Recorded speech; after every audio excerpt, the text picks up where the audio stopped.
Okay, Got it. now allow Zoom to share your screen. Zoom. Oh, I gotta, hold on. Unlock.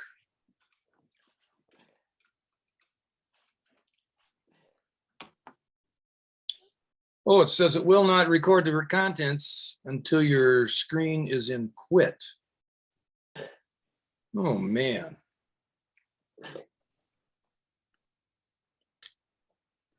They all said this would be so easy.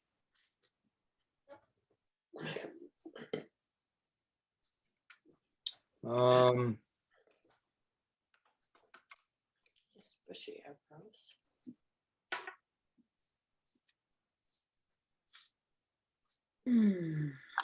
Okay.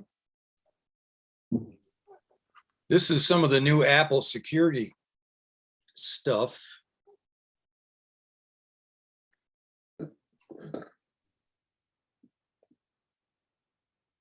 Why won't it?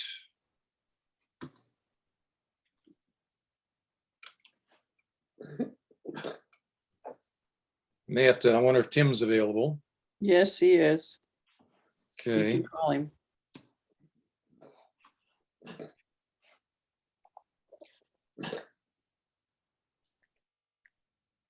let me get on the. Here we are. Problem is, it goes to full screen. Then I can't see the Zoom. Okay, it says it's recording.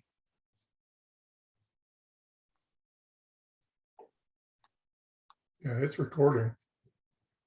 Okay. Let me share screen this way first. Desktop to share. There you go. There you go. Something now. Okay, now.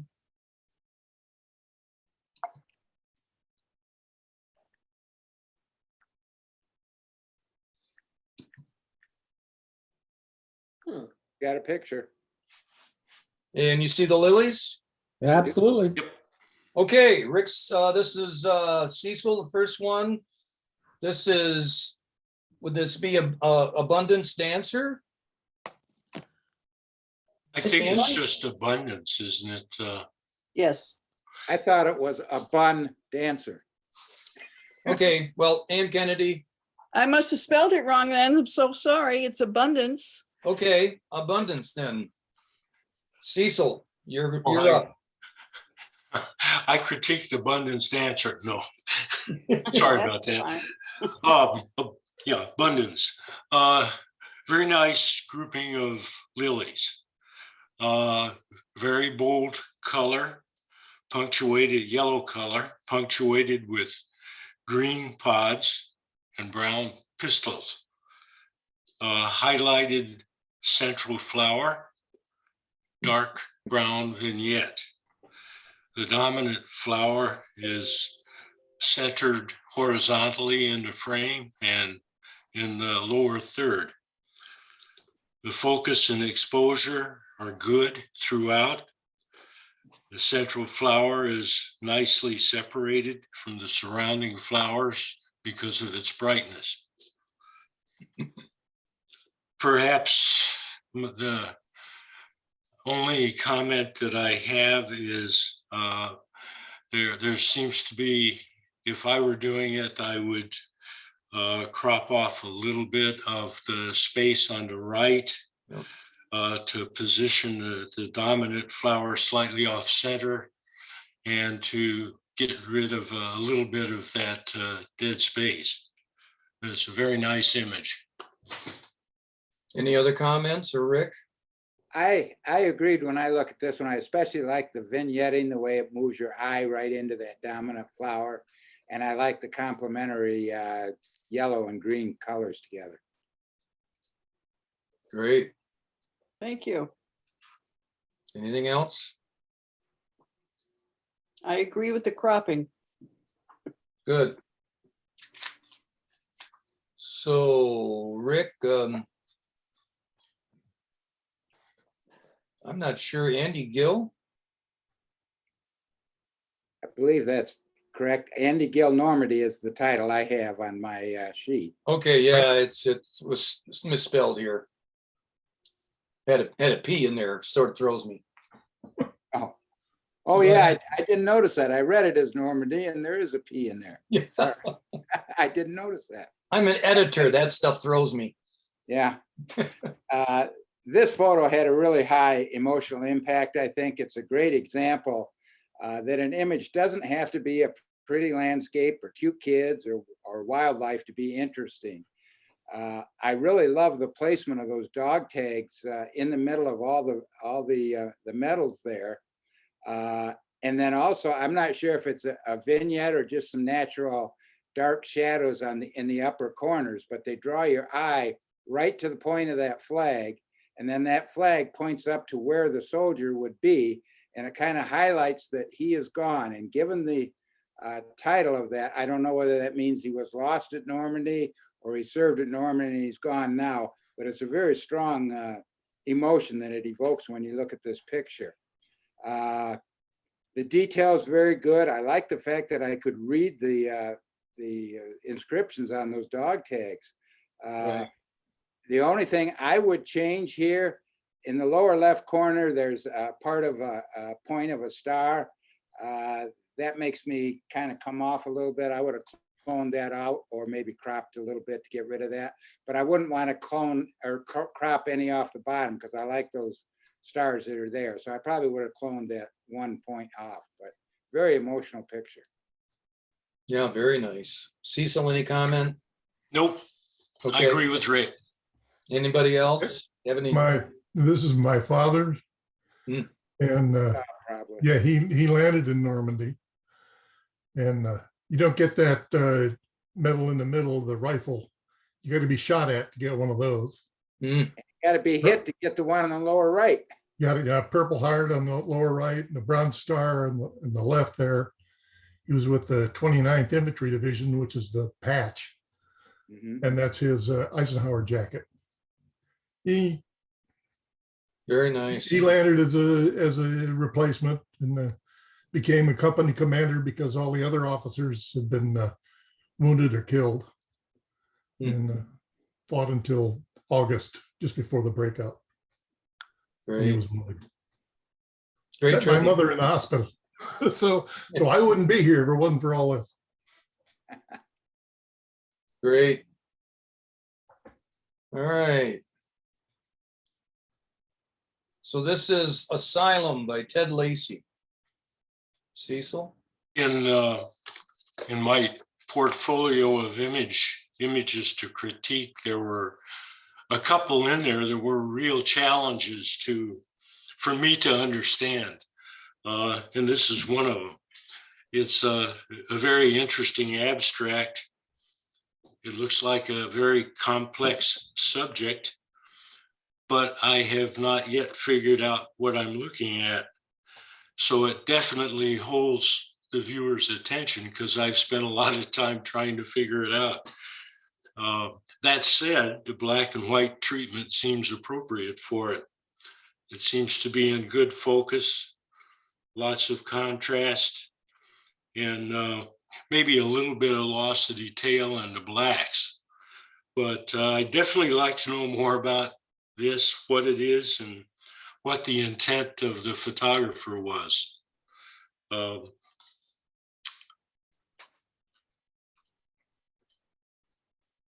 Yeah, Ted, are you live? Yeah, I'm alive and thrashing about. Thank you. Well, you couldn't tell what it is, I'm sure, because it's photoshopped very heavily. This is an outbuilding at the old asylum, now the Commons. And so this is actually a blueprint of my brain, I think. It seems very personal to me. And I think it's open to a variety of interpretations. It looks kind of like an enclosed space, almost dreamlike, Yeah, maybe hallucinogenic. I think I used Polarize, the Photoshop filter.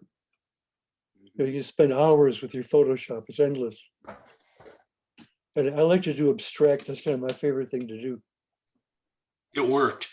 Thank you. Thank you. I like it. I like the arcing, you know, there's not really any straight lines hardly. No, no.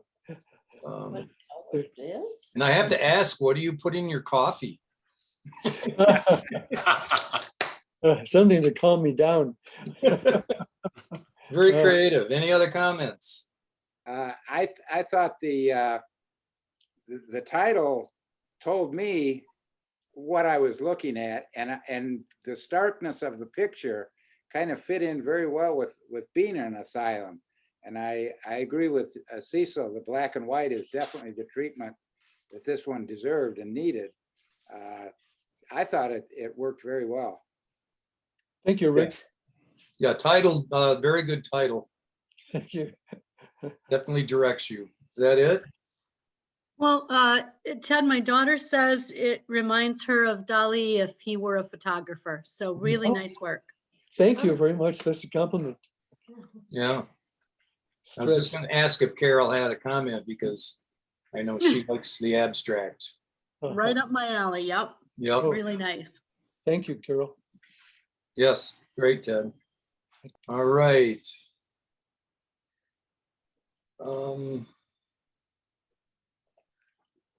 Now I had A Brothers playing. This is still in Cecil's folder. Yeah, this is way out of sequence. Okay, this is Cape Disappointment. No, Yeah, no. Oh, this is Let me Rick. look at the file name. this is Big Hole in the Ground. Big Hole. Okay, this is way out of sequence, so I'll do it anyway. Just a second. Let me check something here. Okay, because I am going the correct way. There's the one that's next for me. All right, let's do that. Okay. I had just said in the first one that it doesn't have to be cute kids or wildlife to be interesting. That doesn't mean it can't be interesting with the wildlife, because this one certainly is. Right. It has a great awe factor, you know, when you see it go, aw. I think it's a perfect example of capturing the decisive moment, getting him right when he's licking the face there. And I think that hind leg is probably thumping or scratching or something. There's great detail in the fur and the eyes, including catch lights there. The background gives a good sense of the setting, but I think it could be cropped a little tighter or add a vignette, something to get us to focus closer on that face, because those two faces are really the subject of this photo, to my mind anyway. So I'd like to see that get in a little closer, maybe crop up from the bottom and from the sides a little bit. But very, very nice picture. I love that. Yeah, great wildlife shot. Any other comments? Whose was this? This was mine.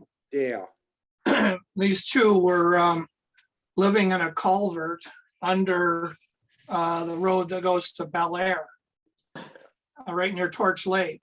And I took this probably from about 10, 12 feet away, sitting in my truck. Wow. And so I got there about an hour before the sun went down, and I just There it is. rolled down the windows and just sat there and waited. And eventually they'd come out of their little culvert and play around with each other. Right before this picture was taken, the one was biting the other one's ear. I've got that picture too. So I had a ton of cute little fox pictures. Appreciate the comments. Yes, Dale, you're known as a drive-by shooter, window shooter. I know. I got to live up to my reputation, you know. That's right. What was the focal length? I think I had my 150 to 600 lens on, and I think I was 150. Uh-huh. And I was pretty darn close. Yeah, that's Good. Great detail. yeah. Thanks. You know, some of the hair almost looks like it's just a little change in this. It would almost look like a painting. Hmm. I really like the flow of the hair, the fur, I should say. All right. Anything else? Thank you. All right, great, Dale. Now, wait a minute. So I That's will right. go- No, that was right. That was right. You had it right. Okay, I didn't want to miss. You didn't. Well, okay, That's Cape Disappointment. that's Cape Disappointment. All right, Cecil. Yep. This is an amazing seascape. An amazing capture. The powerful dominant wave is crashing against the rocks. And the white wave contrasts very nicely against the dark rocks. The shutter speed nicely captured the static details as well as the implied motion of the wave. It's a good composition, emphasizing the dominant crashing wave. The background and foreground nicely frame it. And I believe there's an appropriate negative space around the wave, especially on the right side where that could easily become too much negative space. Good details in both highlights and shadows. The focus is mainly sharp, but it appears a little bit soft in some places, but I'm sure that has to do with the conditions, the sea spray and so on. Very nice image.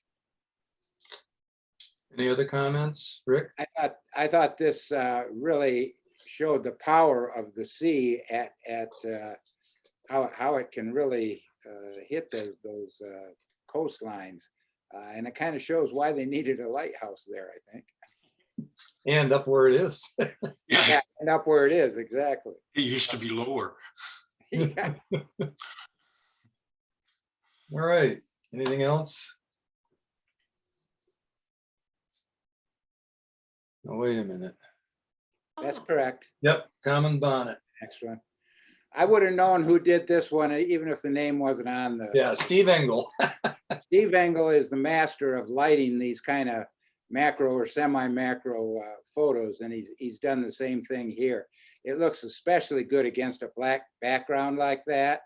It kind of put me in mind of a street light on a dark street, a dark deserted street at night. And I love the texture in the ground. The lighting on this, I'm sure Steve does it with I think he uses a flashlight or some kind of lighting off to the left there, but it always turns out nice. I love the way the stem is tilted, so it's not straight up and down. And I like the way the background, as it blends in with the black, is also not even. The only thing I would change about this is there's a yellow spot about a third of the way or halfway up the stem there, and I guess I would have cloned that out. That's a little distracting, but other than that, it's a perfectly fit subject. Very nice job. Any other comments, Cecil? Nope. Steve, are you live?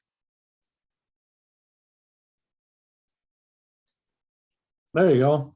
I am. Yeah, your lighting, give us just a little quick rundown here. This is beautiful photo. I put my camera on a tripod with electronic cable release, and that way I can reach over and fire the camera and hold the light at the same time. And I use an LED mag light. Okay. I don't know if you can see me, but this is what I use.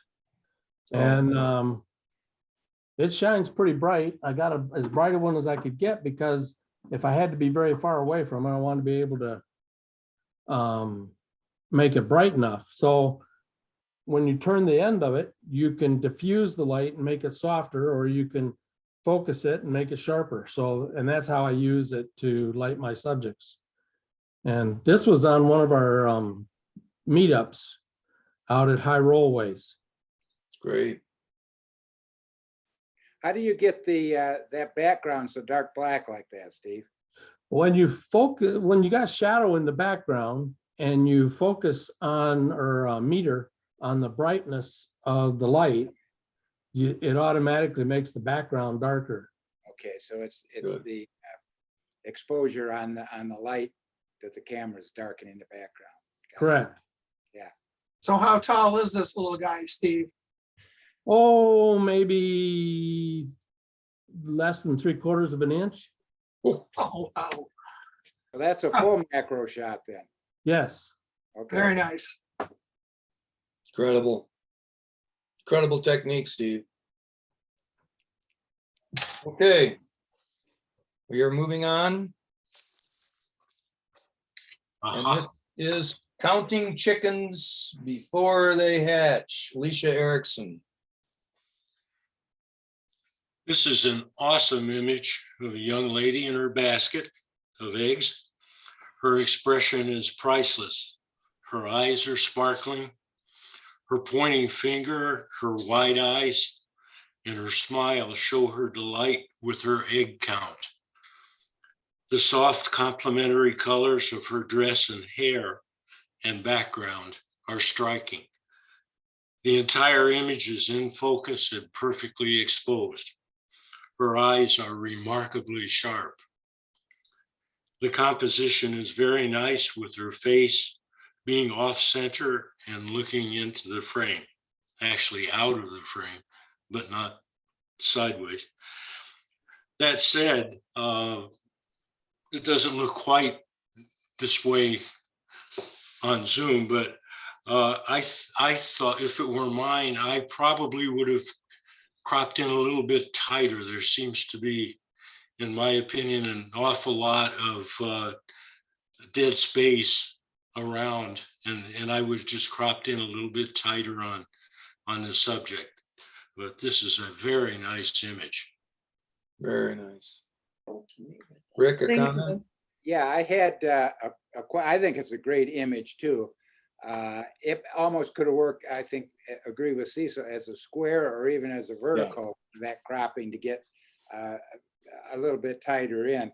But I had a question as to how you achieved that background. Is that a backdrop? I kind of see a little faint line there that looks might be where a floor backdrop meets a wall backdrop, but I'm curious as to exactly how that was done. The rules of that.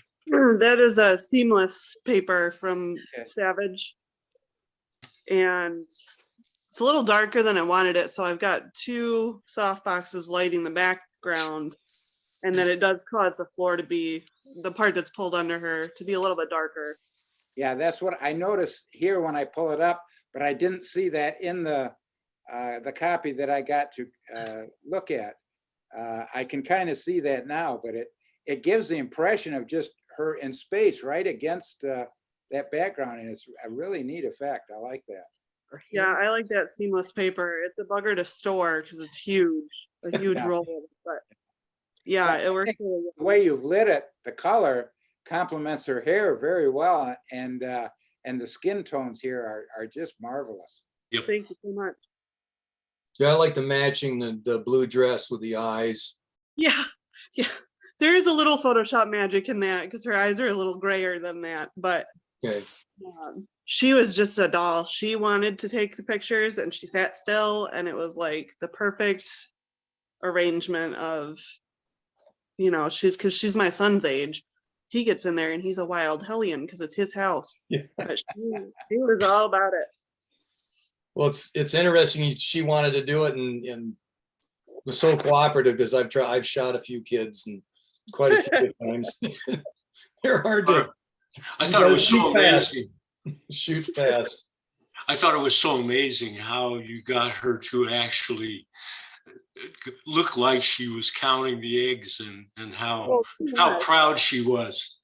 No, she was counting them. She's in my son's preschool class, and so I just treat the kids like I do my own son. And oh, how many eggs are in your basket? You know, I love photographing kids. They're so fun, but they are quick. She's a doll. You're not like it's like an antique basket there as well. Hobby Lobby for everything. There you go. All right, any other comments? We shall move to Dante's Inferno, Dale DeVries. I wasn't quite sure what to feel about this one. The title implies hot, and I get it. It's thermal, I assume in Yellowstone probably. But the image makes me feel cold with the snow and so forth in it. There's a lot of nice texture, and it's technically well done with a foreground, a midground, and a background. I think the right side edges are a little cluttered with those trees going in, and I'm not sure if cropping in a little bit more on that side, but then you would be putting the other tree close to the edge. So I'm not sure you could have done much about that, but it just feels a little unbalanced that way with trees on one side and not on the other. But a lot of nice texture and a lot of good feeling in this picture. Cecil, a comment? Anybody else? Was taken at Yellowstone. I was there about 3 weeks ago with my daughter, Mrs. Norris Geyser Basin. And I got a nice compliment online about this picture. They said the foreground looks like a photograph, the background looks like a painting. Yeah. Yeah. I Put can those see both in the same picture. It was kind of unique. For The sure, color. that's what I think. I think that is, I love that image. Thank you. The colors are gorgeous, Dale. It just snowed probably about 6 to 8 inches the night before we were there. And so that's what all the big lumps in the foreground are. They actually add to the picture though, because they give it that feeling of depth. It's what I meant when I said there's a good foreground with those boulders, midground with that tree, and then the background with all the thermals. So it gives it a nice feeling of depth. And like I said, the textures are great. Christ. Bubbling. Yeah, some people do paintings and they consider them photorealism. They're actually a painting. And this almost would fit in that category. Mhm. So yeah, great shot. Thanks. Anybody else? All right. I don't like it at all. I think it's, So this is first snow at the farm, Patty Green. that's gorgeous. This is a very pleasant image of a barn and its surrounding landscape. The The heavy shimmer clouds support the recent snowfall. there. That's The good. curving road provides a strong lead in to the barn, to the front and side of the back of the barn. And the tree keeps your eyes from going off the right side of the frame. The details of the barn are especially interesting and hold one's attention. The sharpness. The composition is good with the dominant tree placed off center in the frame.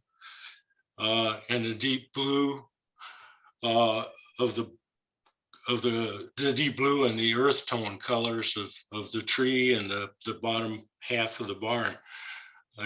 And the leaves go really well together. The focus and exposure are good. That said, the image does seem to have a little too much contrast, possibly as a result of having added too much clarity and or sharpening.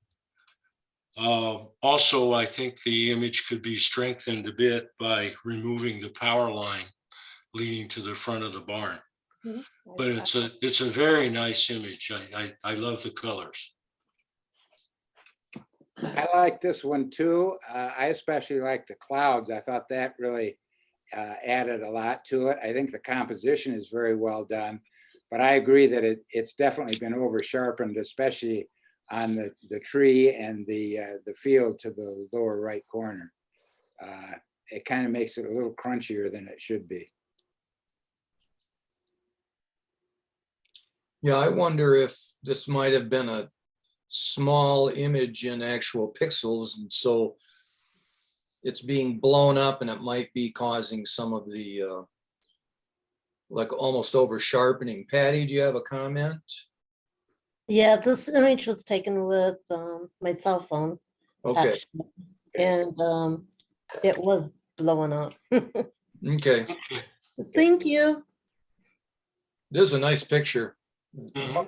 The composition is perfect, right on. Yeah, Thank like you. I like that loaded from the left. Yeah. Looking, I like that barn, Patty. I wish it were still a functioning farm. Yeah, I missed the rat race. I know.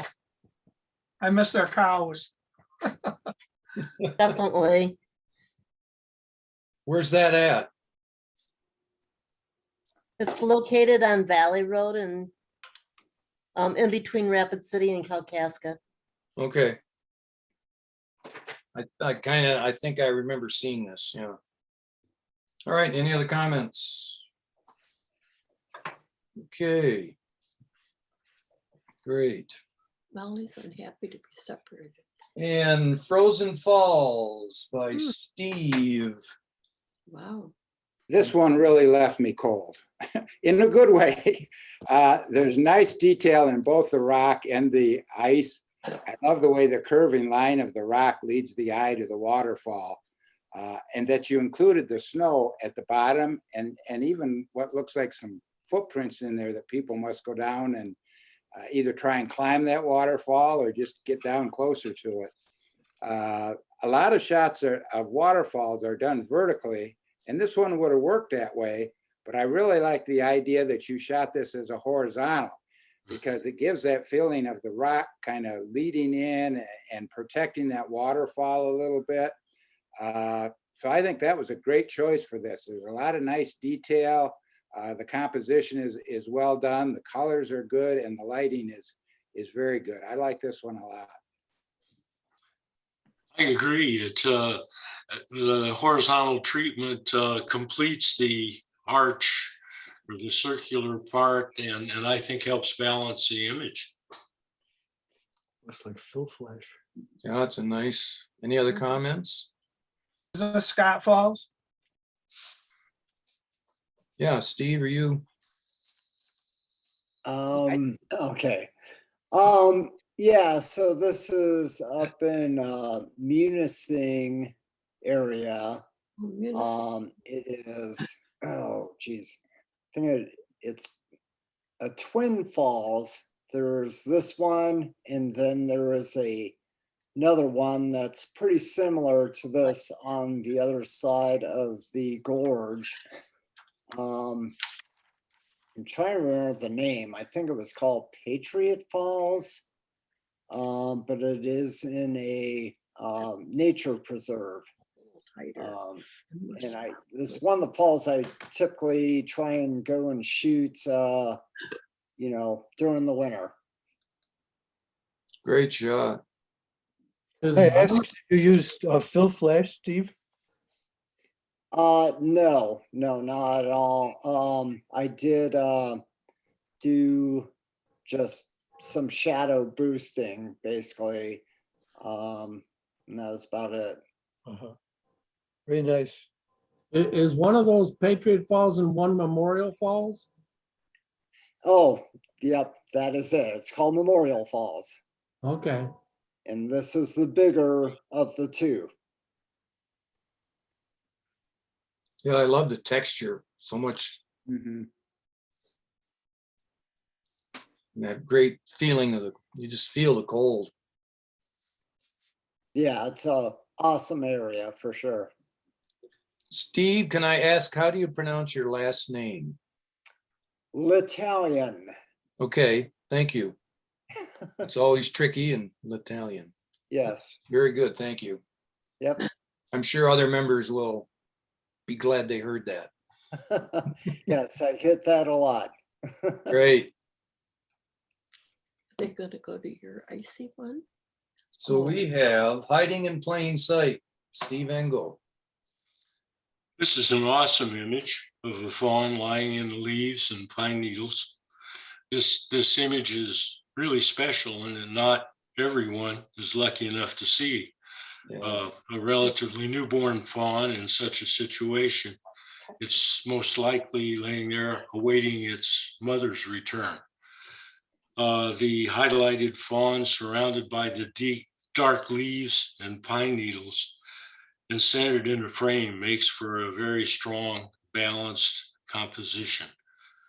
The focus and lighting on the fawn is especially sharp, revealing incredible detail. Every bit, even a bit of catch lights invisible in the fawn's eye. The exposure is spot on. Did you get that, Steve? Spot on. With no loss in detail, either in highlights or shadows. My only recommendation is the bright area above the fawn's right ear. I'd like to see that darkened a little bit, but still retain a little bit of light to set off the ear. It's a great image as usual, Steve. When I first looked at this, it is a stunning image. And my first thought was, gee, we'd like to have a little more light on that eye so we could see it better. But then I had a second thought, no, this fawn is hiding and it should be darkened like that. So I changed my mind from the initial reaction. And I love it. The lighting on the rest of the fawn is terrific. He saw Steve coming, or the fawn saw Steve coming with his camera and hid. Yeah. So that big eye. Steve.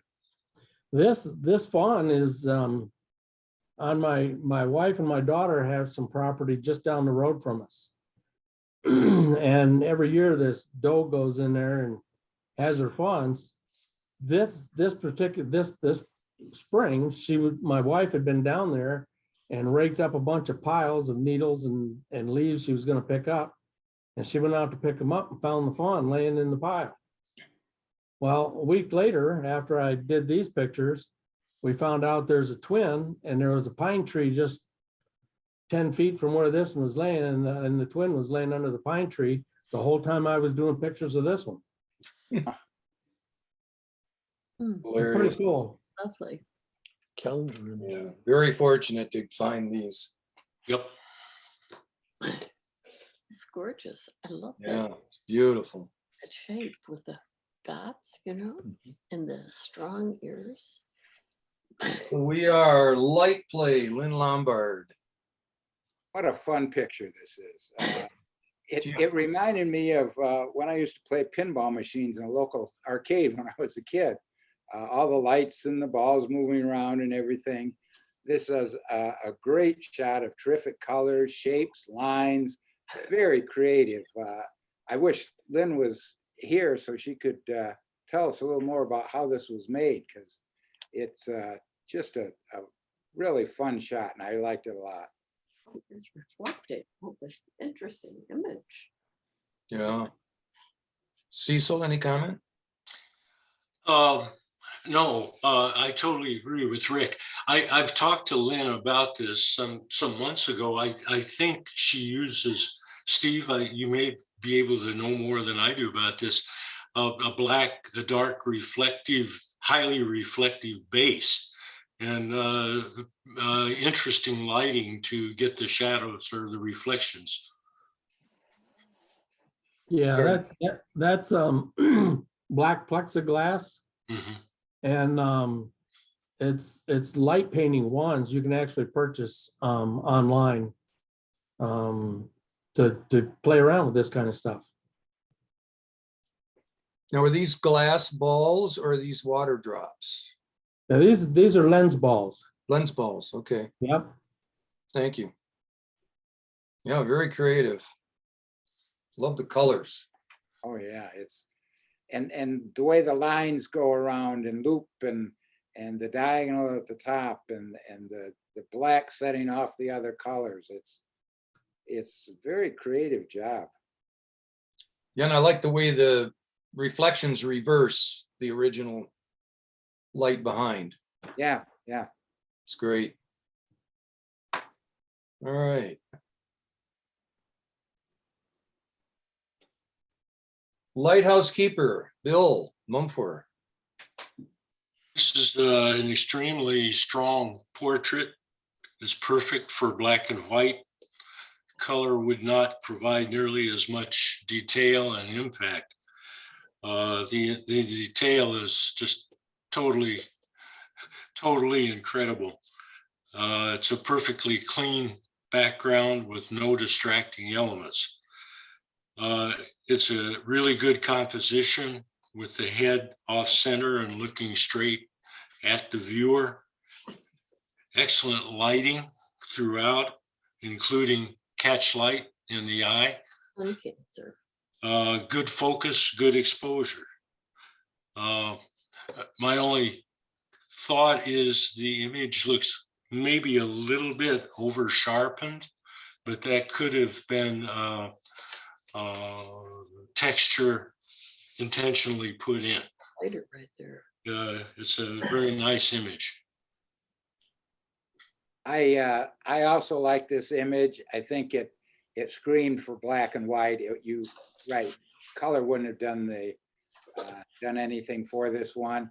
I think black and white makes the texture, it gives character to his face. That's I'm not sure. I don't think it's really over sharpened. I think the sharpening may have been added a little bit, but I think it actually helps the texture and the lines in his face. My only concern with this one in his left eye, an awful dark shadow there. I would have liked to seen maybe just that part between his nose and his eye lightened up just a touch so I could see a little more detail there.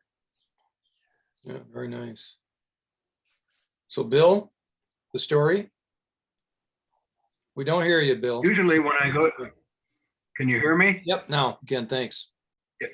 Usually when I go to a lighthouse, I'm drawn to pictures of the lighthouse and the interior and that sort of thing. But as soon as I saw this keeper sitting at his desk, I was immediately drawn to him because of the potential for a portrait. And so I asked him if he would mind if I took his picture, and then I showed it to him and he liked it so well I had to promise him to send him one of them. This is taken at the McGulpin Point Lighthouse up near Mackinac City. It's right at the entrance of the Straits of Mackinac. Right. And he's a volunteer that comes all summer and answers questions and takes people on tours of the interior. Thought I'd mention to Cecil that this lighthouse faces Cecil Bay. Wow. I like your picture even more, Bill. Great. I intentionally made it high contrast. It's probably a little bit over what you'd normally expect, but with his bright beard, I thought a higher contrast would, plus the eyes being dark like that, it gives you kind of a glare. Good shot. Love the portrait. Any other comments? All right. Oh, Natural habitat. Steve. This is a cute picture that made me smile. The title fits the image well with the cat there and amongst the branches and such. I think it could have used a little bit more depth of field to emphasize the setting a little more, given the title.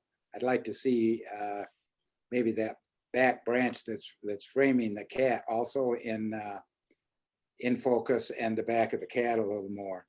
I might have cropped out the upper left corner. That bright green is a little distracting as well. But I love, other than that, I love the composition, the way the branches are framing the cat, the way he's looking into the picture, just slightly off-centered. You wonder what he's looking at off the side there. I love the way he's sitting on that branch on the bottom. Wonderful capture and a great composition, the way it's set up. people should remark about that hand. I agree with Rick. Yeah, it's a great shot. Love the eyes. The eyes of these cats are amazing. And the little hairs on the tips of his ears. Any other comments? Great job, Steve. Oh. Ollie, Bill Mumford. I'm going to start out by saying I wonder if this is a lighthouse keeper's dog. It's a very strong portrait of a dog. Again, like the previous image, it's perfect for black and white. I don't think color would provide as much impact. The composition's good with good cropping. The dog's head fills the frame. Subject is looking towards the lower right, which is really good. The lighting is good, and he's even got good catch light in his eyes, in both eyes. The focus is good on the top part of his head and his eyes, but you get down to his nose and it appears to, the focus appears to fall off. This was one that caused me some questions, and I did invite Bill to address it. The background is interesting. It appears to have a shadow or a reflection or something pretty much around from its left ear, the dog's left ear, around under the nose. And even on the right side, it seems to go pretty quickly from a darker body to some shadow effect. So I just like to know more about it, but I think it's a very striking image. I like the images as well. There were a couple of things about it. What I really liked, again, was the black and white and the catch lights that Cecil mentioned. I think that works very well. And the detail, particularly up the nose. I thought the top of the head and the left ear had spots that were blown out a little bit. And I hate to say this because it's going to evoke something that you may not want to hear, but it looked like it was beheaded to me. It reminded me of The Godfather a little bit, with a horse head in the bed, because I don't see the body. All I see is the neck kind of cut off there. And that took me back a little bit. I'm curious as to what happened there or what's going on. Bill. Well, this is my daughter's dog, Ollie. And the thing that strikes me about Ollie is no matter what he's doing, even when he's happy, he looks sad. He always looks sad. And I think it's because of his eyes. But this picture and the lighthouse keeper were both taken with my iPhone 13 Pro using what they call Adobe Photoshop camera for iPhone. And one of the effects in that app is what they call grit. And it gives you a high contrast black and white photo, and it automatically removes all the surrounding background. So I think what Rick said is valid. It looks like he's cut off from his body, but that's just the way this app works. And just to overcome some of that, I did add a vignette to kind of reduce that background down a little bit, but that's how this was taken. Okay. Yeah, it's interesting you mentioned using the Photoshop camera app. I had tried that, but I noticed that it doesn't produce a very high-res image. Do you know if there's any other settings in there? I didn't seem to find any.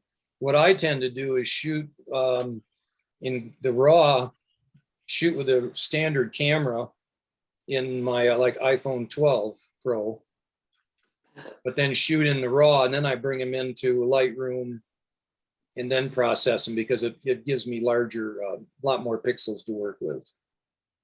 I don't know what you've experienced. Yeah, I'm sure that would be true. Yeah.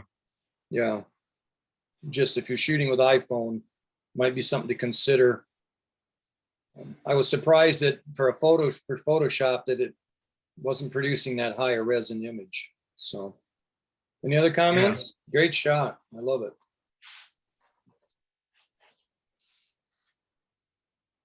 So 1 year later, Tim Wade. I thought this image had a really high emotional impact given the all the events of the past few years. It's very photojournalistic style, I thought. My eye is drawn to the mural.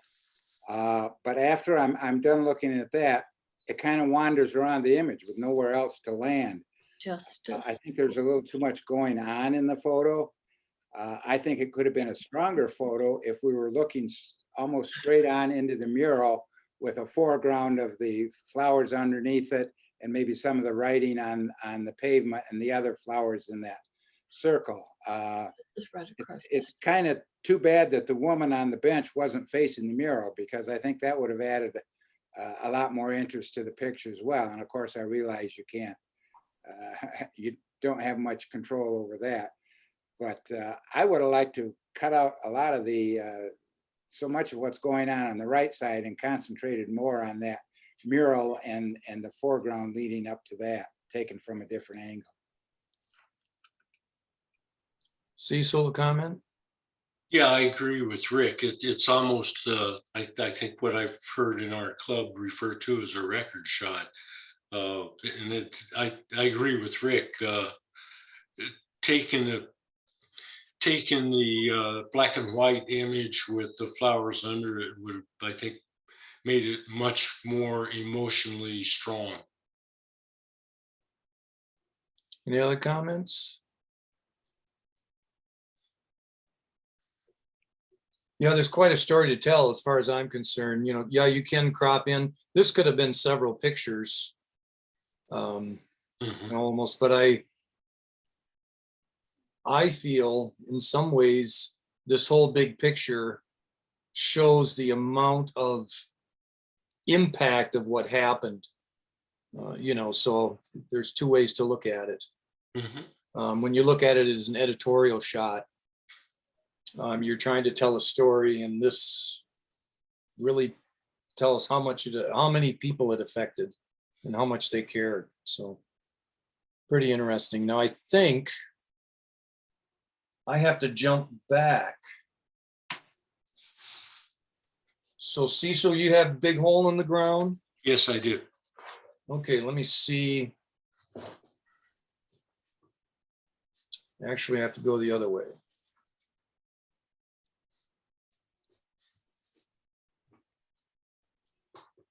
Here? Yes. Yes. This is an awesome landscape of the Grand Canyon with the clear blue sky, with the beautiful clouds overhead, and a clear sky over the canyon. This is perfect conditions for a shot like this. And it's a shot like this is very hard to catch, just because almost always you wind up with lots of shadows in the base of the canyon, and you can't see all of the features inside the canyon. So this is a great shot from that point of view. It's a nice composition showing the foreground, midground, and inside elements, as well as inside the canyon itself and the north rim. It's a good placement of the horizon, balancing the canyon, its foreground, and the sky. The focus throughout it is sharp, good exposure with no blown highlights and good shadow detail. And many times an image like this is oversaturated. This is not. This is the saturation's good. So yeah, I really like it. It's really hard to get an image like this, and even though that's an intangible part, it's really well done. Thank you. Yeah, I like it. I like it's weighted from the left with this tree. You're sort of framing it a little bit. And again, the great foreground just walks you right through all the way into infinity there. So very nice. Any other comments? Whose picture was it? Rick Sack, I'm sorry. Fine.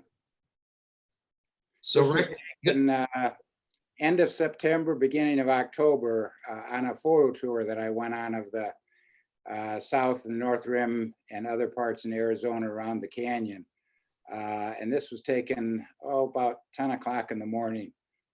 The sky in the morning was quite cloudy, and it cleared up and gave us just perfect conditions. So Is this a south rim, Rick? Yes, it is, south rim. Yeah. Towards the eastern end of the south rim. Around Yavapai Point, I believe, or slightly there east of that. Yeah, I know right where you're standing. Yep. Yep. You definitely had the good day for it. Yep. Any other comments? Okay, great. I love the colors of that geologic formations there and the stratifications and layers. Always amazes me. Okay, I've got to jump back now. So let's see there. We got a little out of order, sorry. So peony opening, Ed Crippen. This has a nice color that I like and a very unique, interesting perspective shooting down on the flower there. It does seem a little soft, which sometimes can work with a flower, but this one is especially soft with the leaves underneath it. And I think would have worked a little better with a little more depth of field to sharpen those and let the leaves, the lower leaves, go out of focus a little more. I also think I'd like to see this in a square format where given that we're looking down on the flower like that, a square format just targeting that flower right in the middle, I think would work really well. And there is quite a bit of detail in the blossom itself, and I think a little sharpening would have really helped bring that out more too. Good color and nice, unique perspective. Cecil? Yes, I agree with everything Rick said about it.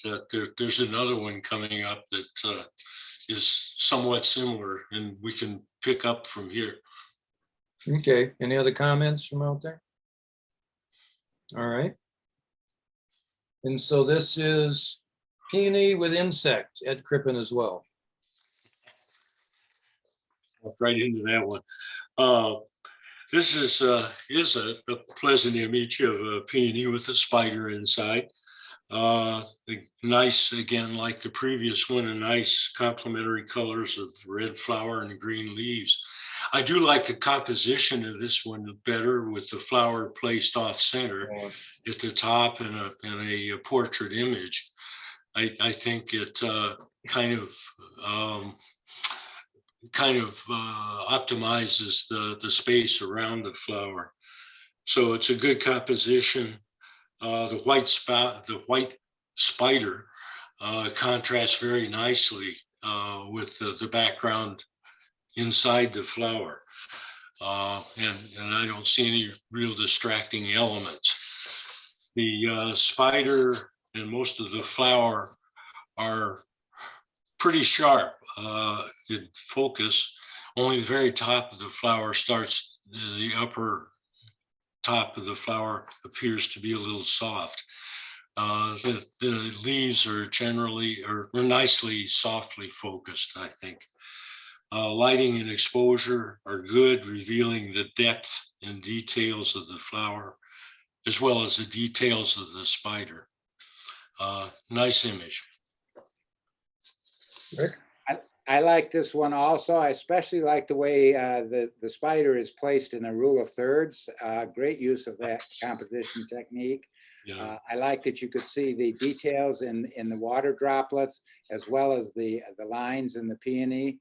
And the other thing I liked about this is the way those two leaves at the bottom kind of frame the flower and lead your eye right up to the flower and the insect.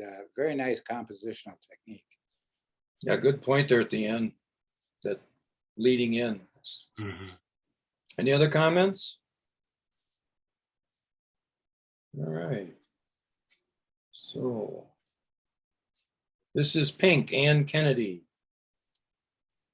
This was one of my favorite ones I looked at through the whole folder. It's a great composition, wonderful use of the rule of thirds, nice grouping with an odd number of large flowers as well as an odd number of unopened blossoms. The depth of field is just right. The vignetting leads the eye right to the main subject. Gorgeous colors, nice this is where I said earlier, sometimes softness, it works well with flowers. Here's a case where I think it works. They're not tack sharp, but they're just sharp enough to be good and just soft enough to evoke that nice, soft feeling of a flower. I couldn't think of anything when I looked at this that I would do to improve this at all. It's magnificent, I think. Yeah, I agree with Rick. I especially like the diagonal treatment of the flowers with the upper right and lower left corners vignetted. It adds a lot of interest to the image. Almost as a painterly effect. Mhm. Exactly. Beautiful colors, just muted, just softened enough to pull out a lot of emotion. And good texture as well. Yes. Yeah. Very textural. Any other comments? Is this a dogwood, Ann? It's a phlox, if you believe it. I didn't get much photography this year, and it's cropped down, and I took it into Luminar and I took it into Photoshop and fooled around with it, and I'm pretty pleased. I mean, if you know a pink phlox doesn't look like that at all. Very nice. Thank you. All right, we might. Yep. Okay, we're gonna, this is still assignment. This was mine, but it is gonna be moved to the back. Unless you want to move it up. I don't understand what you're saying, David. Well, this isn't the next one on our list. Okay, it's the one I would, it's the one I had next. Okay, then let's, so this is Sacred Steel by David Fox. Okay. Yeah, this one, interestingly enough, was in my portfolio of images, but it wasn't on the comment form. So I picked it up just in case. I noticed it wasn't on Rick's either. So I critiqued it. I think it's a nice nostalgic image of an old vise attached to a workbench and surrounded by tools of the time. It's an appropriate, really lends itself to the black and white treatment with lots of texture and a real nice look in days of yore on film. It's a nice composition with the off-center placement of the vise. The vise is appropriately large in the frame, showing lots of detail and texture. The heavy dark vignette clearly defines the vise as the subject, and the workbench and tools define a sense of place. The foreground and the subject are in sharp focus, and the background appropriately falls out of focus. The exposure is good with no clipped highlights and good detail throughout. My only suggestion, if it were mine, I think I would have moved that tool or piece of steel, or it looks like a lawnmower blade on the left side of the vise. It looks like almost an extension of the vise, and if it were oriented just slightly differently, it would have isolated that side of the vise. Nice, very nice image, Dave. Thank you. Rick? Yeah, I agree. Again, black and white was the only way to go on this one. Wonderful textures, great depth of field. I like the way that the tools in the foreground kind of frame and lead you into the vise itself. I like the way the focus falls off behind the vise. I hadn't really noticed that that blade or whatever it is until Cecil pointed it out, but now that he did, I can see that too. It kind of leads you off away from it a little bit, but I don't think that's a real big deal. I like this one too. Great. Yeah, the reason it's called Sacred Steel is this is a vise I've used for 55 years. You're that old? Yeah. I've used this, it's gone with me everywhere I've moved. It's been in my, every shop I've had. It's been my loyal. The jaws up there, there's actually brass additional jaws in there so that I can, you know, tighten up on things so it doesn't mar them up and that kind of thing. You take those out and then it's got the, you know, teeth in there. But this has seen a lot of work. It's served me so well. Any other comments? Well, thank you. Great comments. And then in the back there, that's actually a leather strap Okay. is what that is. And actually, I agree. I think I have another picture and I did move that back and I might have grabbed the wrong one when it comes down to it because I had 3 different pictures of this. But yeah, great comments. Thank you. Great critique. Now I hope we get. Yeah, that's the next one I have. Okay, Secret Beach Morning by Yep. Ragnar Avery. I think this is a very nice landscape. I like the way the dark upper left, and I don't know if that's vignette or just the natural lighting there, but it is the way it comes along the slope of the hill.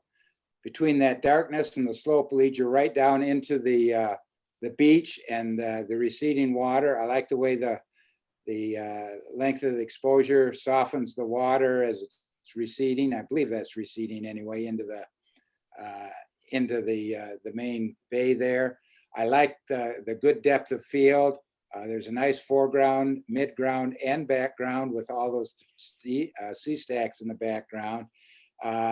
The only thing with this, and this may be an optical illusion, but the horizon feels a little uneven to me, like it's sloping to the right a little bit.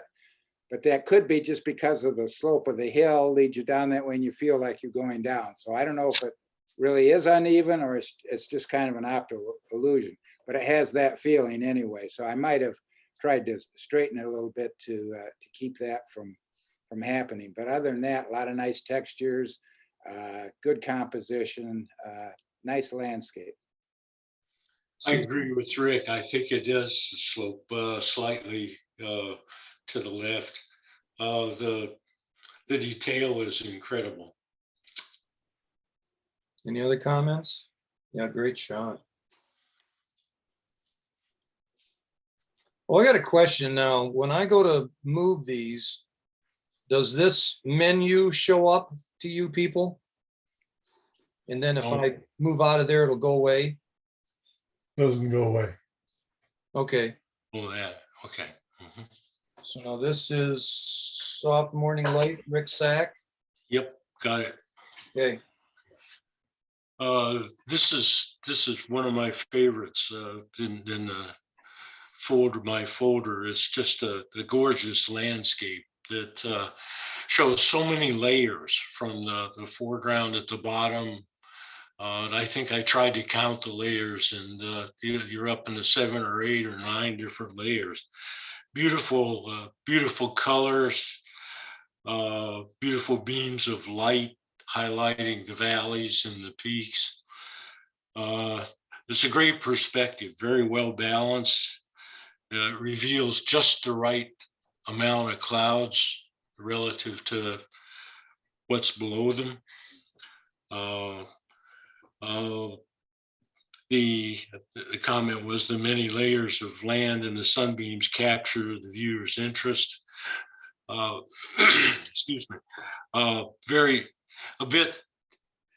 Very soft, pleasingly soft, and just gorgeous tonal quality throughout. So it's just an outstanding image. Thank you. This was taken the day after that from my previous one at sunrise. And it was probably the most beautiful light I have ever seen when I've been out photographing. This picture doesn't even do it justice. It was just so beautiful. And I loved the way that I could see the rays coming through. The sun had just come up over the ridge, and the clouds, there was only a thin layer where the sun could shine through, and the way it came down through the clouds and diagonally into the canyon was just one of the most beautiful sights I've ever seen. This was taken at almost the same point around Yavapai, a little farther east, but looking east, whereas the other one was taken looking west. And so I like the way the one picture showed the bright sunny day of a Grand Canyon, and this one showed the soft morning light of sunrise and all the layers that you can see in the canyon. I think it looked, to me, it looked even better looking directly at the file as opposed to over zoom. It was a little richer even directly from the file. I think you're right. Yeah, beautiful image, great emotional content there. The Yeah, layers, the depth. I was almost crying when I took this picture. The light was so beautiful. Yeah. Any other comments? Great, beautiful. And this is Spillway Ted Lacey. I Yeah, was a little confused by this one, what the title means. To What's me, this- it works well as an abstract, however, and it makes me shiver a little bit. I'm sure this is icicles dripping someplace, but I guess I don't know enough about what a spillway is to be able to interpret it. It seems a little soft and noisy in spots, but the framing is really nice. I'm curious as to what we're looking through and into there. So from that standpoint, it really holds my interest, wondering what is this I'm looking at. And again, I think this works well in black and white. I don't think anything is really blown out or blocked up in terms of the highlights or shadows. And I like a lot of the detail in the ice and the dripping. Just confusing as to what I'm looking at, but that adds interest, actually. it's a mill pond, an old lumber mill pond, and this is the spillway where it gets rid of the extra water. I see. Okay. Very nice. Cecil, any comment? Nope. Okay. I like it. Great, Thank you. great mix of detail. Thank you. Between I like the texture of the snow, but yet you have that detail in the ice. And it's a different type of detail. You know, there's one's more crystalline and finer texture, and then the other one has a nice detail, but it flows. It almost feels like you can reach out and grab one of those icicles. Yeah. They're so clear. Yeah. Very That nice. mill pond was frozen. I could walk across the mill pond. Any other comments? Okay. Thank you. This is Studio B Gallery, Tim Wade. Yep. Excuse me. This is a very provocative photo gallery with pictures memorializing the life of George Floyd. The black and white treatment of the image, as well as its content, capture the tragedy of Floyd's death. The reflections in the window give a sense of place. The composition is good, capturing not only the displayed pictures, but also the condition of the building and some of the surroundings.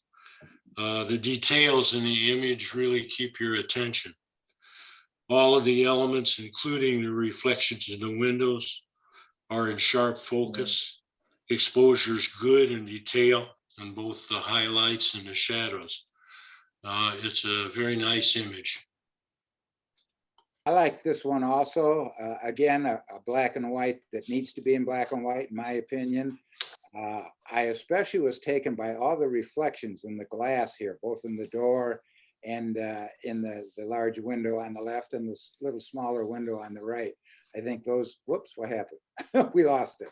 Sorry. I really like that image as well.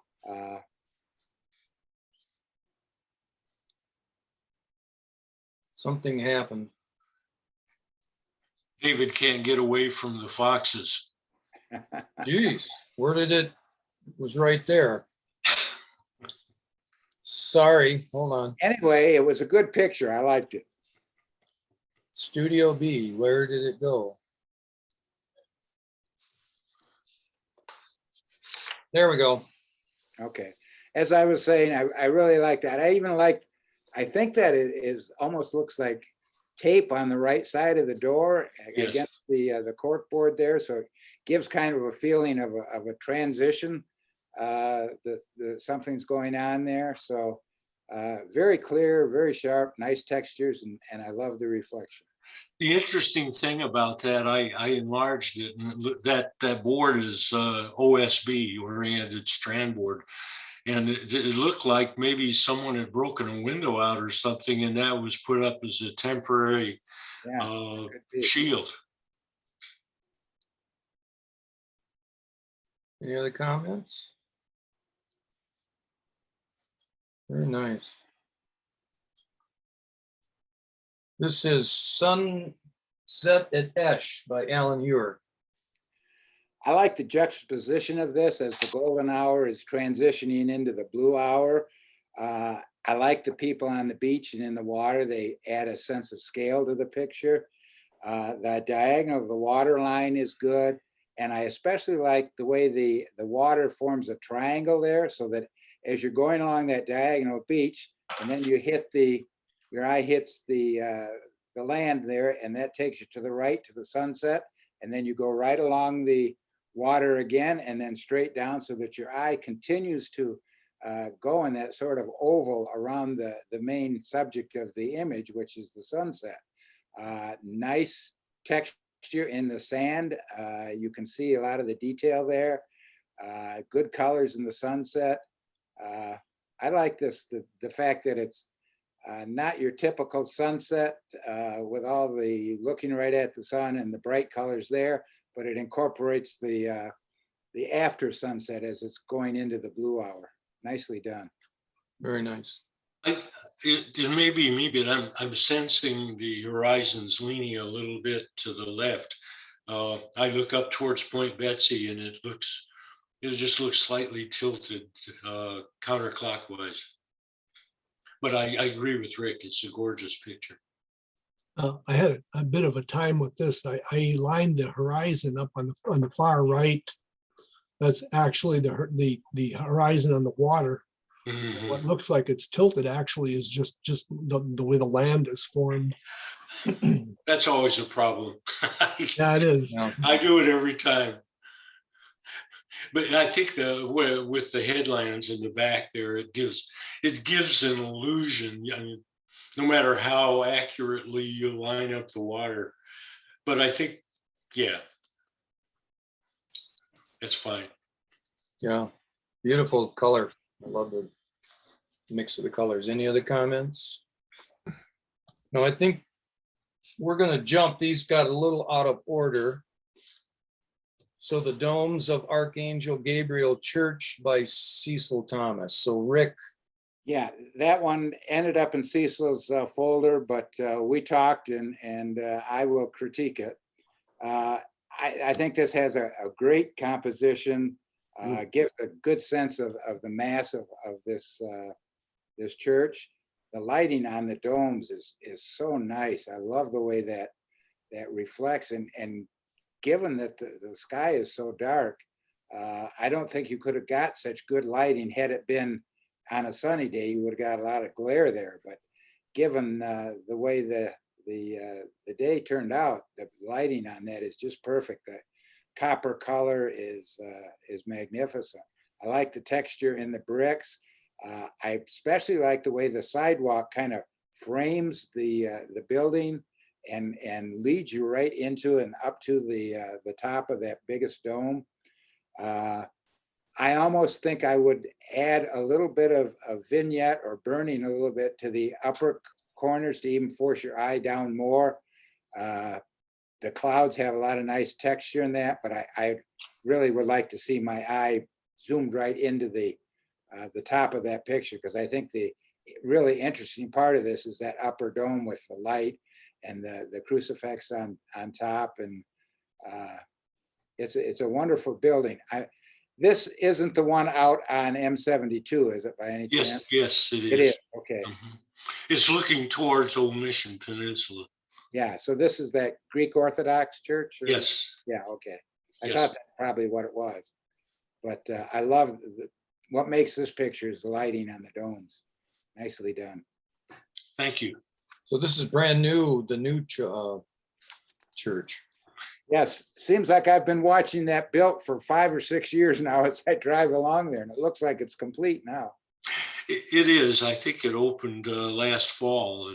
I've been following its construction because I've always been enamored with it, and we were driving by it. I just happened, like Rick mentioned, the lighting was. It was almost like there was a beam of light down lighting those domes. Beautiful texture and detail. It's a stunning photo. Thank you. Great. Any other comments? Okay. This is We by Alicia Erickson. One of my favorite subjects to photograph is people having fun, especially kids. And this is a great example of that. It looks like a very unique playground. I would love to see this. I've never seen if that's a slide in the background or what it is. And this is a unique kind of merry-go-round. I've never seen anything quite like this. I think I would like to see this as a horizontal though, with more of the apparatus and the boy's face in the frame. Shot at a different angle from to the right. So I can see more of that merry-go-round and what it looks like. And also I'd like to see more of the expression on the boy's face. I might also have slowed down the shutter speed a little bit to give it a little more sense of motion. A lot of times you want to freeze motion in a picture, but sometimes giving just that little bit of blur in it to give us a sense of motion can really add to the feeling, and especially to one here where the kid is obviously enjoying it and having fun whirling around on the apparatus. So I'm really curious as to where this was taken. This is in Orlando. Children there. Alicia? This is in Orlando. The right side of the park, you get some other stuff in the back that's not the playground equipment. So that's how that ended up and down. Yeah, okay. But it was super bright and I didn't have any filters with me. So slowing, I don't know, my shutter speed was really high.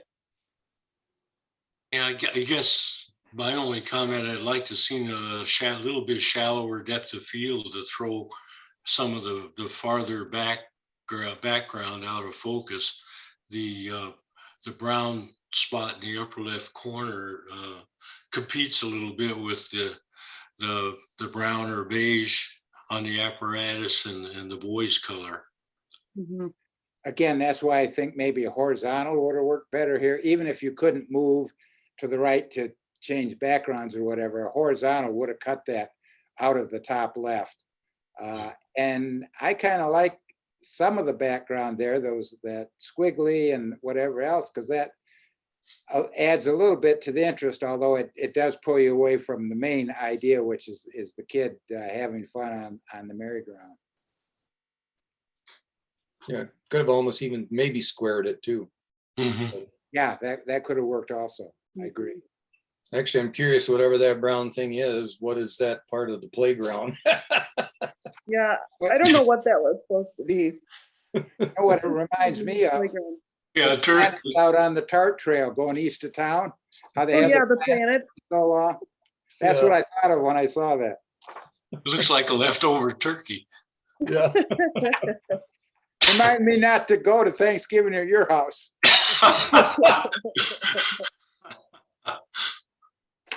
Should be an adventure. Yeah. Well, I like the action of it. Look on his face. That's great. All right. Any other comments? Next one is Yellow Streak by David Fox. This was one of those too that caused me some. I spent a lot of time on this. I don't know. I hope the critique reflects some of that. It's a striking image of bright yellow vintage automobile with chrome ventilation louvers that are partially open. I hope the bright, clean richness of the yellow car immediately grabs your attention. The open chrome louvers not only reflect other exterior parts of the car, but make you wonder what's possibly revealed inside of them. Composition is good with the louvers placed off center. The partial headlight both tends to balance the composition and at the same time is a bit distracting. The trim piece, which extends across the top, helps validate the subject of the image. Technically, the image is spot on.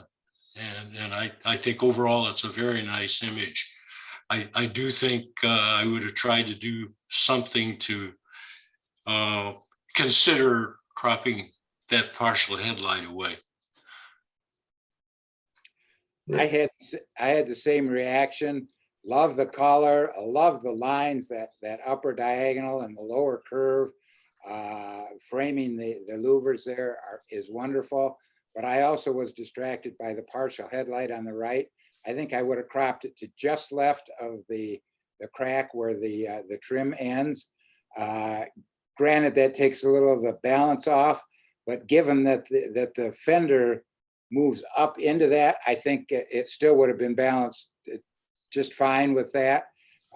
So I think if you just crop it right where the trim ends, it would be a wonderful picture. Other than that, I mean, it's a wonderful picture anyway, with the color and the lines and the contrast and everything. But I think it would be even stronger if you cropped from the right. They're good, I'll consider it. I like the light pointing back. Because lines are all leading towards it, and that's the opposing, point, I would say. And I do tend to, sometimes I don't quite, actually, I should have cropped just that little bit of that edge just above that light. But oh yeah, when I do prints, you're usually, when you're matting and you're taking stuff out, that would be covered up. And sometimes I forget when I'm doing these that I should have really cropped it for this, for this use. Right. And I did grab it and I didn't really spend a lot of time on it because I had already formatted it. But great, I like your input. Thank you. Any other comments? Okay. So this is Bees Welcome by Roger Kaler. I thought this was an interesting concept with great color, and the composition is done very well. But the picture suffers from being out of focus. I've mentioned that, you know, a flower with a soft focus can look very good, but this one is just too soft to work, I think. It looks rather small on here, so I'm wondering if it was either a cell phone picture or a picture with a very small megapixel count and not a lot of detail in it, which is why it would be hard to sharpen or do much with. I love the colors. I love the composition. Great idea, but it suffers from execution a little bit in the focus. Yeah, it's almost a study in color. Yeah. If the colors are nice. No, any other comments? Yeah, it could be more contrast as color than detail, on almost leading into abstract. Right, right. It could have worked as a abstract if you took it even more out of focus and worked as an abstract better than it does as a flower. Yeah, this is image could be worked several ways. Yeah. Great. Thank you. Yes, good, Roger. And then Good Morning Sunshine by Roger Kaler as well. This is a nice image of a flower opening at sunrise, a nice warm orange color against a nice dark background. Good balanced composition with the flower taking up most of the frame. Good perspective, capturing both the petals and the pistils. That said, I suggest the composition could be strengthened by darkening or eliminating some of the distracting elements on especially the left side and the bottom. There's a blue something sticking up. The focus appears to be sharpest on the very lower petal and gets softer as you move up the flower. The exposure does reveal a good, still, the exposure reveals a good deal of detail in the flower, especially some of the leaves that are back a little bit. Good contrast and saturation. Good image. Rick? Yeah, I like this one better than the last Thank one also. I think it's a little soft in spots. Like you said, it's most clear down at the bottom, but I like the composition. I like the way the stem works up diagonally towards the middle. Again, that leaf on the left or petal is distracting, and there are a few spots where it's blown out a little bit, but all in all, a pretty decent picture. Yes, Thank you. something I like is the way that light's coming down as it's putting that shadow. Yes. The pistil stamens. So there's some nice little features in there where it's throwing some shadows and some things that are really adding a nice little punch of detail in it that you don't normally see in a macro picture like this. So that's another nice feature of it. Yeah, I agree. So any other comments? All right. Oh, and by the way, Rogers too, we're now in the open category. So this is Green Heron by John Gill. I thought this was a nice wildlife photo with nice color and good detail in the bird, especially in the eye and the feathers. The placement of the bird in the frame is nice, as is the diagonal branch that he's on. The left edge and lower left corner have some distractions, particularly that leaf or whatever it is sticking in from the left. My eye kept going to that. So I would have tried to get that out somehow. I don't know if you can clone it out or do something with it, but and also I might have added a little more vignette all the way around it to lead into the bird a little more, because the bird is really the subject here, and the detail and the texture and the lighting and color on the bird are wonderful. And the diagonal branch he's on, that's really the subject to me. And I would want to focus right straight in as much as I could on that bird. I agree. I think the bird's great focus and all, and great detail.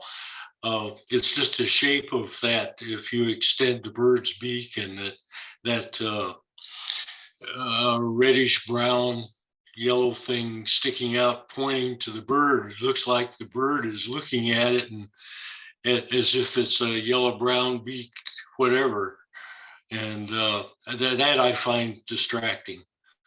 But other than that, I agree with you, Rick. Beautiful shot of the bird. Oh yeah, the bird is great. Detail is incredible and great specimen. Any other comments? Okay. Preparing to Land by Jerry Holmes. Okay, this is a nice image of a butterfly attempting to land on a butterfly bush, I'm told. The red and green complementary colors of the flower and background are warm and inviting. The contrasting color of the butterfly and dark background makes the butterfly really stand out. The focus appears to be centered on the top part of the bush, like that's being where it captured the focus of the camera. While the focus on the butterfly appears to be somewhat soft, it still shows a lot of detail. You can even see its antennae and even a bit of catch light. The exposure, contrast, and color are really good, especially the complementary greens and the red, purple, red colors. So very nice image. I like this one a lot too. I like the colors, obviously with butterfly and the flowers in the background. I think the focus is good. I like the way the one stem or whatever it is there kind of curves up and points right to the butterfly, so it leads you there. You've got the butterfly flying into the picture headed towards the bright colors in the other place. The depth of field in bokeh is nice. It is a little distracting on the upper left with the colors there. I think I might have burned that to darken a little bit, but other than that, I really like this picture. Yeah, it's a tough capture. Oh, absolutely. Catch that in flight and to have the butterfly frozen. So great work. Any other comments? Okay, so this is Summer, Alan Hewer. Well, the title's summer, but this one makes me think of and yearn for spring. I love how the flowers are in perfect focus and the background is blurred yet clearly recognizable. It gives a nice 3D effect to the scene. It reminds me a little bit of those viewers you used to have as a kid where you put in those round film things. And Stereoscope. Stereo, thank you. Yep. Exactly. I tried all day to think of the title of that and couldn't come up with it. You should have called me. I'm older than you. Well, I still remember them. The edges are a little cluttered and could stand some cleanup, but actually, I don't know how you would do that and get the right composition here. It'd be very difficult without affecting the whole scene. I like how close you are to the flowers, how they dominate the scene, and yet you still got that feeling of place. I like the reflections in the water behind it. It just has a nice warm feeling to it, and boy, it makes me want to get out there and shoot some spring flowers. Yeah, I agree. It makes me want to turn the calendar ahead. I agree with everything Rick said, and I just noticed for the first time that in the lower third, the Black-Eyed Susan that's leftmost has looks like it has a bee on it. Yeah, right there, right with the arrow. So even the bee's in focus. Very nice picture. The Queen's Anne's lace down at the bottom right looks like it has some kind of a bug on it as well. You're right. Yeah, right Down there. here as well. And there's some little bugs up here. Bugs everywhere. I started something. You started right here, ant. It's a wildlife picture. Boy, Alan, we're getting picky. Good Everything shot, Alan. butterflies. So is that up here local? It's by the Meyer store in Acme. Oh, yeah. There's there are two ponds over there. I kind of actually I call this the heron pond because there's 4 herons that hang around these ponds, and if you spend some time there, you'll get to kind of get friendly with them, and they don't fly away right away. Great. Giving away his tips, folks. The scenes. Any other comment? You didn't hear any of that. We're plying your trade. All right. We're getting punchy. Yeah. So this is Tastes So Good by Jerry Holmes. This is a nice image of a hummingbird feeding on a flower. The hummingbird has nice detail and appears nicely motionless. The red and green complementary colors of the flower in the background are warm and inviting. The composition is good with the hummingbird and flower placed nicely in the center of the frame. That said, I believe the image could be strengthened by cropping in tighter on the hummingbird and flower, thereby eliminating some of the unnecessary or content that really doesn't add to the subject. The hummingbird and flower are nicely in focus and the background is nicely blurred.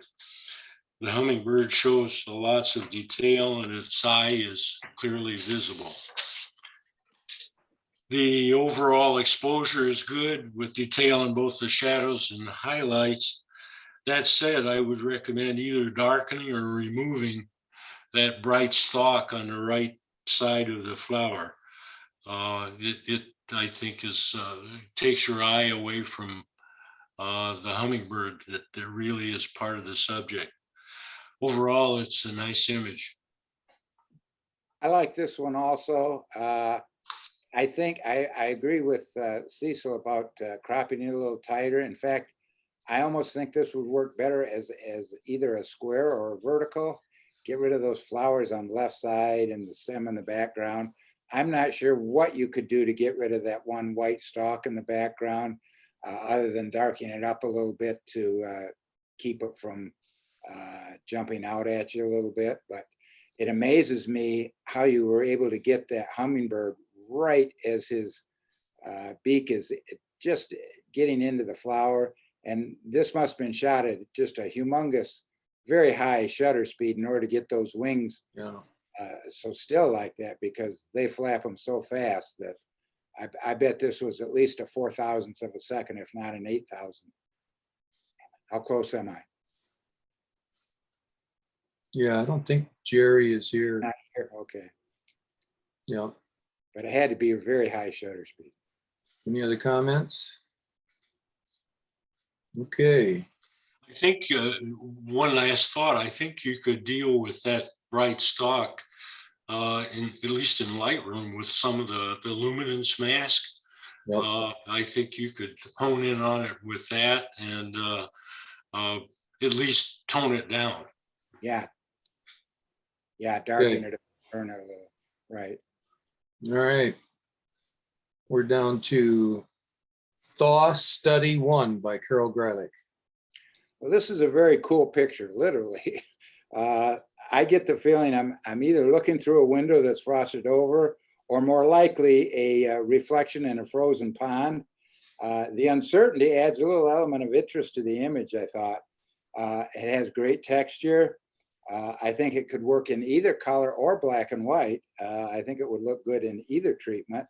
I think I would crop off the bottom a little bit where it's a little sharper, because that almost makes it look like there's a hole or something's going on there. So if I took that off the bottom where everything, then it works very well as an abstract, and wondering if it's a reflection or through some glass.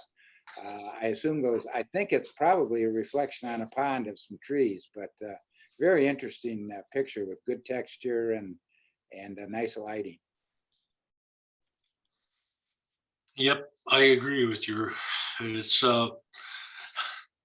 the bottom of the image is kind of interesting. It's almost like it has a different treatment than the rest. And the next image that's going to come up, I think, is going to mimic some of the comments in this one. Any other comments? Yeah, I like it. I love the texture and the flow. Great shot. So the next one is Thaw Study number 3 by Carol Greilick.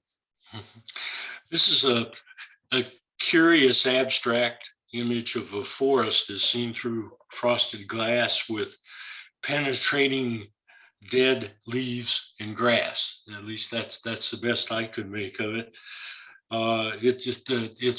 The colors are just gorgeous. It's a composite of soft earth tone colors overlaid with soft snowflake-like white texture. The image captures one's attention and imagination by trying to figure out what we're really seeing and how it was made. The composition is good in that the trees consume most of the image and yet are grounded or appear to be grounded at the base. That said, however, the leading lines formed by the trees lead one's eye to the top of the frame. The image is well balanced horizontally. The penetrating leaves and grass present an enigma to the viewer, most likely exactly the intent of the photographer. I really like to understand more about what we're seeing and how this was done. Overall, it's a very nice image. I like this one very much as well. In fact, the first time I saw the previous one, I thought it was looking through a window. Then when I saw this one, I realized that it probably was a reflection on a frozen pond, because when I saw the leaves and the branches there, I couldn't figure out how that would be through a window. So I thought it must be laying on top of the pond. And so that made me go back and look at the other one and think that that also was a picture of a frozen, reflections on a frozen pond. I could be wrong, but that's what this one made me think of. And I actually like this one even better than the previous one, because I like the softness, the textures, the additional elements of those leaves and the grass at the bottom, and some of the texture in the lower right-hand corner and the right side. They're both very well done, and they both make, like you said, make you wonder what's going on and what I'm looking at. I hope Carol's still with us. I'd love to hear more about these. I am. Thank you both for your comments. So both are reflections in, melting water. Neither are straight up ice, but ice with some melting water. And they're very small. When you say pond, like pond that might be 2 feet square, just puddles really. So I like to find surprising images that most of us just step over or step on top of. And I'm particularly thrilled when some vegetation shows through that actually works in the image. And so this is just a small reflection of trees growing on the edge of, the edge of some water that's pooled, or ice that started to melt. And I do like some, I like them when I don't see anything real in it, that there's nothing that isn't reflected. And I like it sometimes when I see something that is, and I appreciate the comment on the last one about the bottom. I'll have to recrop that and see if that tree trunk is too close to the lower edge for the composition, but I appreciate that comment. It's surprising to me to hear that this is a puddle, because with the size of the trees gives an impression that this is definitely just part of a larger pond. So to hear that it's a puzzle just is even more fascinating. Thank you. The colors are just gorgeous. They're just complementary and so neat. Both of these are pretty much as shot. I think I like just the slightest bit took the saturation down on this one, just the slightest bit, and changed the tint on the other one, just the slightest bit. I love the painterly effect. It could be a painting. You'd think somebody painted this. Absolutely. It's the texture, nothing's really that perfect in it, other than a little bit of the grass and the one branch. But and it's like veins reaching out as well as the trees. So it's you can spend a lot of time looking at it. Yes. Keep seeing more and more subtleties. Very nice. Thank you. That is our critique. We had 38 images and we did it in 2 hours. And I thought some great photography. Yeah, I was particularly impressed this month. I know Cecil and I are supposed to pick between us 4 for the President's Award. I actually have 5 in my own folder that I could nominate. And I just like to mention them here just because I thought they were so well done. For impact, I thought Normandy, the soldier one, and Light Play by Lynn both had an enormous impact. As far as technique, I thought Pink, those flowers, and the Common Bonnet by Steve were excellent technique, just perfectly done. And then for composition, I thought the Frozen Falls from Manistee up there, Munising up there, had a wonderful composition. So I don't know how I'm going to pick which ones to submit for the President's Award, because there were at least those 5 that I thought from my folder alone were worthy of it. How do you want to deal with those, David? I've got them on my notes that I could submit to You can do it two ways. just You one. can do two each, or you two can collaborate and then decide the final four. So it would be between what you two, how you want to handle it. Okay, well, we can talk offline about that, Cecil. Okay, Yeah, when you want to Appreciate do that. and thank you for your critiques. Okay, Did a great job. Thank you, David. Yes, thank you for your time. It was a Yeah. sort of a long one tonight, but a lot of great photography, and thank you to all the photographers that entered your work. In what it was, 1, 2, 3, 4, 5, 6, only about 8 or 9 were actually an open category. So all the rest were actual assignments. So people really put their mind to these. So that was encouraging. You know, some of them grabbing them, you know, just for this, or they were in the last year. So that means they're out working and doing, you know, doing what they do best. So we really appreciate that. Thank you, Cecil and Rick, for your time. Oh, you're welcome. Yes, It was, Thank you. Thank you. it was a real pleasure this month. Great work. yes. It was Anybody- I would note it was a real challenge at this time because usually when you have a particular subject for an assignment, you have birds of a feather, so to speak, and as you go along, your criteria becomes more set and established. Here you had a wide spectrum of entries, and so it was fun. Good. It's good to hear. Well, I know, now have all of you seen the email? I believe it went out to everyone. There's going to be some changes to the critique. Mhm. They're going to move it into, you will ideally now, and the other thing I want to mention is everyone really had good titling. Titling your images can be very important, and it really helps with the intent. And this is another way they're going, and they're going to have you enter in a category of if it is a landscape or portraiture. And then we're going to be, David? yeah, David, that just went out to the board and there's no final on anything. The board, we want the board's opinion of what's going on. Okay. So, yeah, I wasn't sure.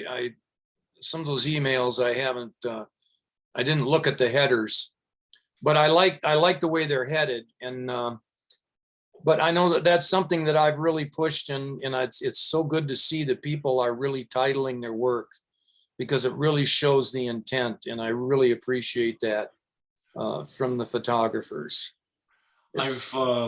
Tim Wade has talked to me offline a good bit about and asking for some input, and the intent comes up very frequently in our discussion, and I totally agree with that. We have gotten to the point we've been way too technical versus judging an image on how well the photographer really shows how his final image corresponds with his intent. Right now, all we have is the final image to go on with the title. And I think, David, you're right on it.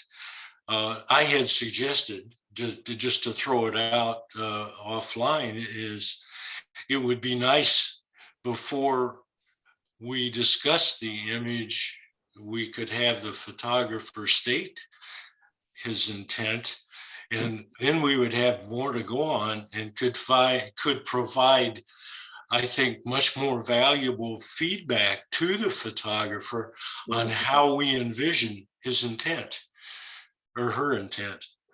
So I don't know, I just threw that out. I know everything was preliminary, and I know Tim was really looking for some thoughts. So I just pass that along. And if we do that, I think it would make the judging easier if that intent was incorporated before we have a chance to judge it and not just at the moment that is presented at the critique, because you don't have time to think about it as much as you would if you knew about it ahead of time. Yes. Right. Well, good. I'm glad to hear the positive input. It's very good to hear. It's good to see the club grow. And this is, I think, one of the biggest changes, you know, that they took us from competition to critique, and then now this is going to be the next generation. It's really good to hear the positive input. Yep. So great. Well, thank you, everybody. We're gonna head out of here.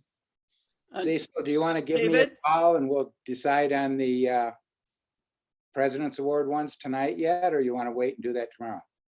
Well, If you can stay on for a few minutes, Rick, you and I can discuss it, and I think probably agree on things. Okay, yeah, I can stay on here if you can keep it going. okay, if you want to do it that quick, or you could email me, or you can email it to Tim. So, Excuse me, David, Yeah. before you, I need to tell you the next critique tank is April 4th, and it's going to be leading lines, and John Gill and Marilyn are going to be the panelist. oh, good. Yeah, and I was gonna, we sort of got off track. I was gonna say any other announcements, and then Steve, you're coming up Saturday morning. Yeah, Saturday, the 12th, and we're gonna discuss filters, on using filters on your camera. And then tips and tricks of your camera is gonna be picture styles. Okay. Very good, thank you. Hey, Rick, let's do it tomorrow. Why don't Oh, you give me a call? That way I could bring up the whole set of images. Yeah, okay, that works. We'll do it there tomorrow. Yeah, Give and me a Lyndon, call.